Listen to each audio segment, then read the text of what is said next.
જબરજસ્ત એનો પ્રભાવ ઉભો થઈ રહ્યો છે સોશિયલ મીડિયાનો, અને એનો દરેક રાજકીય પક્ષ એનો ફાયદો લેવા માંગે છે.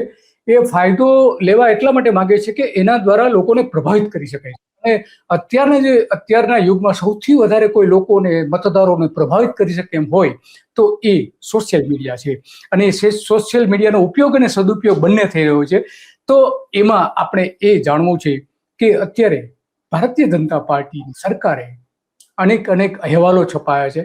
એ મુજબ કેટલાક સોશિયલ મીડિયા ઇન્ફ્લુએન્સર જે છે એને પેઇડ રીલ બનાવવા માટેના કામ અલગ અલગ જિલ્લાઓમાં અલગ અલગ રીતે આપવામાં આવી રહ્યું છે. અને એમાં સરકારી તંત્રનો મોટા પાયે ઉપયોગ થાય છે. પોલીસ બોલાવીને એવું કહે છે કે ભાઈ તમે સોશિયલ મીડિયામાં તમે જે રીલ મૂકી રહ્યા છો, જે કાર્યક્રમો મૂકી રહ્યા છો એ અટકાવો.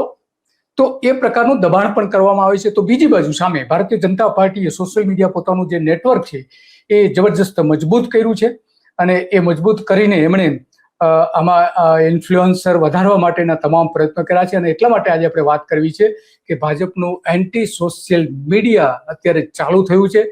અને પોતાની પબ્લિસિટી કરીને સામેના પક્ષ જે છે એને કેમ બદનામ કરવા, એના તરકીબો, અલગ અલગ પ્રકારની તરકીબો અજમાવવામાં આવી રહી છે.